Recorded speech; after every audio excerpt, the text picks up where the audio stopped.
নির্বাচনে কারচুপি ও ভোটের ফলাফল পাল্টে দেওয়ার ঘটনা প্রমাণ হওয়ায় বিএনপি নেতা ডাক্তার শাহাদাত হোসেনকে চট্টগ্রাম সিটি কর্পোরেশনের মেয়র ঘোষণা করেছে আদালত। ফলাফল পাল্টে দেওয়ার অভিযোগে দায়ের করা মামলায় সাবেক মেয়র রেজাউল করিমকে অবৈধ বলে রায় দেয় আদালত। রায়ে আগামী 10 দিনের মধ্যে শাহাদাত হোসেনকে মেয়রের দায়িত্ব বুঝিয়ে দিতে নির্বাচন কমিশন সচিবকে নির্দেশ দেওয়া হয়েছে। দুপুরে চট্টগ্রাম যুগ্ম জেলা ও দায়রা জজ খায়রুল আমিনের আদালত এই রায় ঘোষণা করেন।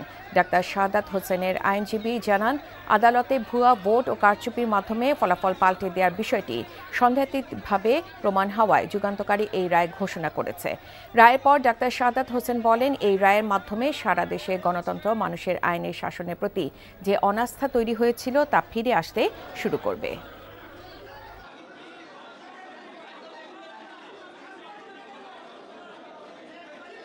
আজকের এই রায়ের মাধ্যমে আমাদের অন্তর্বর্তীকালীন সরকারের ডক্টর ইউনূসের নেতৃত্বে যে বিচার বিভাগের স্বাধীনতা, আইনের শাসন প্রতিষ্ঠা করার, এটা কন্টিনিউয়াসলি চলতে থাকবে, যাতে করে মানুষ তাদের প্রতি কনফিডেন্স যেটা আছে সেটা আরো বেশি পায়। আদালত আজকে ন্যায় বিচার এবং নিশ্চিত একটা ভুল একটা ফেক একটা সাজানো যে নির্বাচন ছিল, সেই নির্বাচনকে অবৈধ ঘোষণা করে 10 দিনের মধ্যে জনতার মেয়র শাহাদাত হোসেনকে সেই মেয়রে পদে প্রতিষ্ঠিত করার জন্য একটা রায় দিয়েছেন।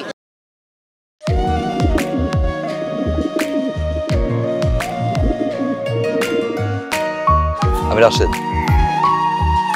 আমি সুফিয়া। আপনার পোষা কবুতর, আপনার মায়া এখনো ছাড়তে পারেনি, এর জন্য উড়ে চলে আসছে। মায়া হচ্ছে ম্যাজিকের মতো, একবার মায়া বললে সহজে ভোলা যায় না। তুমি কি পাগল? আমি পাগল তো। সুফিয়া।